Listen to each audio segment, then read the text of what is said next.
Islam Moab.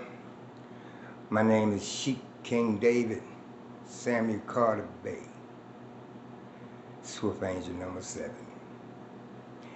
You know, when the prophet came on the scene, the prophet said, I'm going to take you up on the apparatus and put you on an incline where you will be safe. When the prophet Noah Ali came on the scene, the prophet said, if you have race pride and you love your race, join the Moorish Science Temple of America and become part of this divine movement. Then you will have the power to redeem your race because you'll know who you are and your forefathers were. Because where there's unity, there's strength. Together, we stand. Divided, we fall. El Holy and Divine Prophet Noah Ali said, come, good people, because I, the prophet, sent to redeem this nation from mental slavery, which you have now, need every one of you who think that their condition can be better. The prophet said, this is a field open to strong men and women to uplift the nation and take their place in the affairs of men. If the European and other nations are helping me, why not you? It is your problem.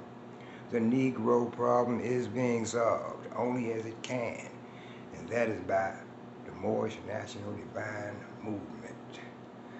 If you have a nation, you must have a free national name in order to be recognized by this nation as an American citizen. This is what was meant when it said, seek ye first the kingdom of heaven, and all these things will be added unto you. But nah, so often there are various journalists, and some of you unconscious Asiatics of America find trouble in selecting the proper name for the Moorish American. Some say Negro, another branded race man, still another call them Afro-American. Then come colored, dark American, coon, shine, the brethren, my dog, 50 cent of a dollar, Unc, Dad, Pops, G. Monetti, all these nicknames, Iceberg Slim, and your folks. It is indeed a hard matter to find something suitable for the various occasions where a title needs to be used. Is it that these people have no proper name? Did they have a national name when first brought to these shores in the early part of the 17th century? And if so, what was it? Did not the land from which they were forced to have a name? It now appears a good idea for those whose duty it is to write for those various journals to find out what the national name of the forefathers of these people was. Also, look into the history of the founders of civilization and see who they were and where they stood in the building of the present civilization. Our Holy Divine Prophet said probably 2 hours in an up-to-date library would serve to relieve the strain on our men of letters. Now, when the occasion presents itself for a title for these people, the matter of the various names given to these 22 million people with all colors of every race of the globe was an act of European psychology. See, they gave them a name, then defined it as something inferior to theirs. White, they define as a color of purity. Black, they say, represents everything of evil. The Negro, as they were called in this nation, have no nation to which he might look with pride. Their history starts with the close of the Civil War, or more properly with his being forced to serve someone else. Thus, he is separated from the illustrious history of his forefathers, who were the founders of the first civilization of the old world. The prophet said this matter should be looked into with the hope of correcting it, and the fallen sons and daughters of the Asiatic nations of North America needs to learn to love instead of hate, and to know of their higher self and lower self. This Moorish Science Temple of America is the uniting of the Holy Quran of Mecca for teaching and instructing all Moorish Americans, etc. The key of civilization was and is in the hands of the Asiatic nations, the Moorish, who were the ancient Moabites and the founders of the holy city of Mecca. The Egyptians, who were the Hammatites and of a direct descendant of Mizraim. The Arabians, the seeds of Hagar, Japanese and Chinese. The Hindus of India, the descendants of the ancient Canaanites, Hittites, and Moabites from the land of Canaan. The Asiatic nations and countries in North, South, and Central America. The Moorish Americans and Mexicans here in North America. Brazilians, Argentinians, and Chileans in South America. Colombians, Nicaraguans, and the natives of San Salvador in Central America, etc. All of these are Muslims. The Turks are the true descendants of Hagar, who are the chief protectors of the Islamic creed of Mecca, beginning from Muhammad I, the founder of the uniting of Islam, by the command of the great universal God Allah.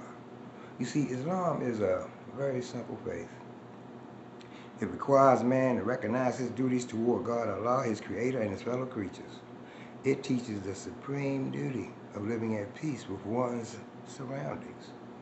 It is preeminently the religion of peace. The very name Islam means peace. The goal of a man's life, according to Islam, is peace with everything, peace with Allah and peace with man. The Quran, the holy book of Islam, tells us that the final board of man is the house of peace, where no vain word or sinful discourse will be heard. El Holy and Divine Prophet Noble Ali says that a follower of Islam in the true sense of the word is one whose hands, tongue, and thoughts do not hurt others.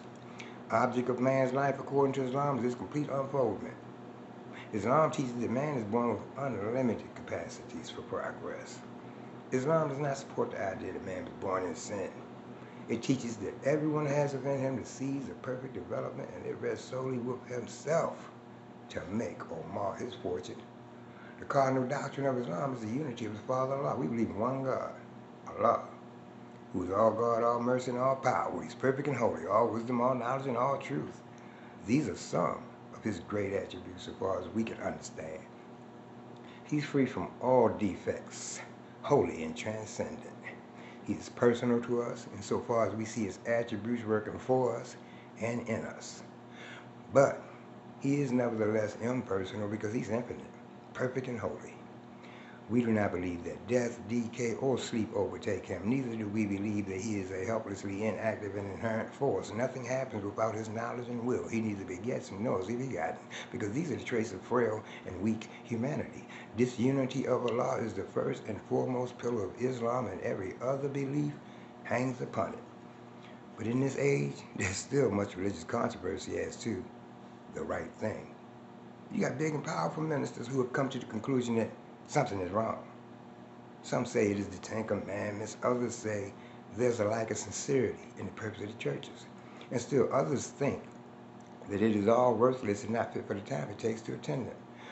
Well, however, whatever their final decision might be, it is certain that they will make a change, or rather, try to make one. The fact of the matter is that they've always had only a reflection of the truth and not the real thing. Like one who holds up to the sun and mirror and casts a few of his diverted rays in a different direction. So have they done with the truth that is supposed to come from the east. There are but few people who know what the truth is about, man. And that few know that it's foolish to try to impart it to the ignorant. Although the ignorant has finished college, he's a fool right on, being trained to jump through a hoop. The longer he stays in the schools, the better he can jump, and more vivid will he defend his jumping. From the east comes all light. But though the sun is hanging at high noon, the blind cannot see. The same as the Islamic creed from the east was brought to the Asiatics of America by the Prophet Noble Ali and offered to those who were sick at heart, tired for many years, kept their blind and could not see the light. Nor is the Prophet trying to put new wine in old skins, for he knows that it will burst them. Still, he has the only remedy for the nations, the remedies brought by Jesus, Muhammad, Buddha, Confucius, and all the other prophets, which remedy is truth. The nations do not want the truth. It is too stern. But until they accept it and find out where it is, there will continue to be religious controversy. You know, the foundation of Christianity began in Rome. It was the Roman nations who founded the first church, of whom crucified Jesus of Nazareth for seeking to redeem his people from under the Roman yoke and law. Now, Jesus himself was of the true blood of the ancient Canaanites and Moabites and inhabitants of Africa, seeking to redeem his people in those days from the on-hand oppression of the pale-skinned nations of Europe. Rome crucified him according to their law. Then Europe had peace for a long time, until Muhammad I came upon the scene and fulfilled the works of Jesus of Nazareth. The holy teachings of Jesus was to the common people, to redeem them from under the great pressure of the hands of the unjust, that the rulers and the rich will not oppress the poor, also that the lion and the lamb may lie there together, and neither will be harmed when morning came. These teachings were not accepted by the rulers, neither by the rich, because they love the principles of the Ten Commandments. You see, through the Ten Commandments, the rulers and the rich live, while the poor suffer and die. The lamb is the poor people, the lion is the rulers and the rich. And through love, truth, peace, freedom, and justice, all men are one and equal. to seek their own destiny and to worship under their own vine and fig tree after the principles of the holy and divine laws of their forefathers. All the nations of the earth in these modern days are seeking peace. But there's but one true and divine way that peace may be obtained in these days, and it is through love, truth, peace, freedom, and justice, being taught universally to all nations in all lands. But in this electrified age, men are racing into this life without complete knowledge of where they're going or what the end will be, when riches seems to be their only pursuit, to be obtained any way and at any cost, when selfishness, avarice, greed, and lust dominate their very being, when humanity in general is left at the mercy of those who have no mercy in them. It is truly wonderful and astounding to see one come into this mad human drama for the sole purpose of saving humanity, losing all sight on those things worldly and yielding absolutely to a cause higher than has ever yet been attained. This picture is the likeness of Prophet Noble Ali, who is serving humanity, coming as he does with a message for the nations, in somewhat the same manner as did Jesus, Muhammad, Buddha, Confucius, and other prophets of their day. Only the things of this prophet's day differ from the ills of the days of the past, and yet the remedies for the ills of today is about the same as the remedies for the days past. All turning about the power of love for humanity. You see, humanity must be lifted from the unwholesome depths of poverty, misery, and suffering, and placed on the solid rock of salvation.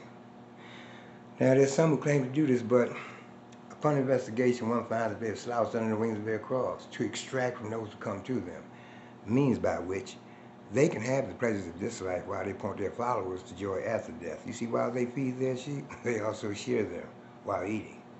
At the close of their day, the master will be heard to tell them, "You have your reward, get thee hence." Rare is it that you find a real prophet whose mission is the salvation of the nations. The land is full of false prophets whose mission is to fleece the people. The time was and now is that there should come into the land a prophet in the likeness of his brothers to redeem them from sin and slavery. Truly, this prophet Noble Ali is the man, bringing with him the message of love, truth, peace, freedom, and justice, which alone can save the nations. Like the coming of Jesus, he does not come from the elect, nor the rich, nor the mighty and worldly power, but all power was given unto him to do good. This power is from Allah. It will be his works that will make men of every nation accept the truth that he brings. It will be through his teachings that the nations of the earth will understand the will of the Master. It will be through him that peace on earth and goodwill to all men shall come. It will be through his work that humanity will be brought from the slime of life and placed on the solid rock of salvation. You know, Moors are men, upright, independent, and fearless, who care for their loved ones and follow the prophet to a destiny which is not uncertain nor unknown. They're fortified by the impregnable doctrine, built upon love, truth, peace, freedom, and justice. It is therefore folly at its greatest height for smelly corpus with their insidious plans to invade such a realm. They try and try, but their own bad planning brings them wrath upon their heads like the sword old Damocles had. Intrigue and scurrilous cunnings find a difficult path to travel within the ranks of the Moors. This is so because the Moorish movement has been well planned by Prophet Noble Ali, whose latent powers are abundant, unknown, and may be called into action as a matter of defense at any moment. Prophet Noble Ali knows the people within his ranks who are interested. They are vanguard of the Moorish movement as the Moorish hordes increases here in America. All the Moors are active, not passive. A member's interest can only be in one direction, and having traveled over the road years before, the prophet knows where every member is along the road. Now, a few feet below is another road, where schemers walk, where traitors grin, and corpus bask in the sun. They think they're on the same road with true Moors, but the Moors are high above on a pinnacle, where they might view the destructions as they fall for the last time and their bones bleach in the sultry midday sun. Hungry scavengers flying high catch scent, devour, and leave, crying out, "Give them to, cast out the dead carcass." The Moors, high above, see these plotters, purveyors, the worst that exist hurl themselves down by their own works, as the hawks wait. And backwards through the most ancient of days, masterminds can trace themselves, and thus they know time never was when man was not. If life of man at any time began, a time will come when it would end. The thoughts of Allah cannot be circumscribed. No finite mind can comprehend things infinite. All finite things are subject unto change. All finite things will cease to be, because there was a time when they were not. The bodies and the souls of men are finite things, and they will change. Yes, from the finite point of view, the time will come when they will be no more. But man himself is not the body nor the soul. He's a spirit and a part of Allah. Creative fate gave to man the spirit, man a soul, that he might function on the plane of soul. Gave him a body of flesh, that he might function on the plane of things that are made manifest. But why? Why did creative fate give the spirit, man a soul, that he might function on the plane of soul? Why did creative fate give the soul a body of flesh, that he might function on the plane of things that are made manifest? Well, hear now ye worlds, dominions, powers, and thrones. Hear now ye cherubims, ye seraphims, ye angels, and ye men. Hear now, O protoplasm, and earth, and plant, and beast. Hear now ye creeping things of earth, ye fish that swim, ye birds that fly. Hear now ye winds that blow, ye thunders, and ye lightnings of the sky. Hear now ye spirits of the fire, of water, earth, and air. Hear now everything that is or was or evermore will be. For wisdom speaks from out of the highest plane of spirit life. Man is a thought of Allah. All thoughts of Allah are infinite. They are not measured up by time. For the things that are concerned with time began and end. The thoughts of Allah are from the everlasting of the past into the never-ending days to come, and so is man, the spirit man. But man, like every other thought of Allah, was but a seed that held within itself the potencies of Allah, just as the seed of any plant of earth holds deep within itself the attributes of every part of that its special plant. So, spirit man, that seed of Allah, held deep within himself the attributes of every part of Allah. Now, seeds are perfect, yes, as perfect as the source from which they come, but they're not unfolded into life made manifest. The child in utero is as perfect as the mother is. So man, the seed, must be deeply planted in a soil that he might grow, unfold, as does the bud unfold to show the flower. The human seed that came forth from the heart of Allah was fully ordained to be the Lord of the plane of soul and of the plane of things made manifest. So Allah, the husbandman of everything that is, threw forth the human seed into the soil of soul. It grew at pace, and man became the living soul, and he became the Lord of all the kingdom of the soul. Halt now, let every creature hear. The plane of the soul is but the ether of the spirit plane, vibrating not so fast. And in the slow rhythm of this plane, the essence of life are manifested. The perfumes and the odors, the true sensations, and the all of love manifest. And these soul attributes become a body beautiful. A multitude of lessons man must learn upon the plane of soul. And here he tarries many ages until his lessons are all learned. Now, upon the boundary of the plane of soul, the ether began to vibrate slow and still. And then the essence took on a final garb. The perfumes and the odors, the true sensations, and the all of love were clothed in flesh. And man was clothed in flesh. Perfected man must pass through all the ways of life, and so a carnal nature full manifested, a nature that sprang forth from fleshy things. Without a foe, a soldier never knows his strength. And thought must be developed by the exercise of strength. And so this carnal nature soon became a foe. The man must fight, that he might be the strength of Allah made manifest. Let every living thing stand still and hear. Man is the Lord of all the plane of manifestors, of protoplasm, of mineral, of plant, of beast. But he has given up his birthright just to gratify his lower self. But man will regain his lost estate, his heritage. But he must do it in a conflict that cannot be told in words. Yes, he must suffer trials and temptations, manifold. But let him know that cherubim and seraphim who rules the stations of the sun and spirits of the Almighty God Allah who rules the solar stars are his protectors and his guide, and they will lead to victory. Man will be fully saved, redeemed, perfected by the things he suffers on the plane of flesh and on the plane of soul. When man has conquered carnal things, his garb of flesh will then have served his purpose well, and it will fall, will be no more. Then he will stand untrampled on the plain of soul, where he must fully complete his victories. Unnumbered foes will stand before the man upon the plain of soul. There he must overcome. Yes, overcome them every one. Thus, hope will ever be his beacon light. There is no failure for the human soul, for Allah's leading on and victory is sure. Man cannot die. The spirit man is one with Allah, and while Allah lives, man cannot die. When man has conquered every foe upon the plane of soul, the seed will have fully opened out, will have unfolded in holy breath.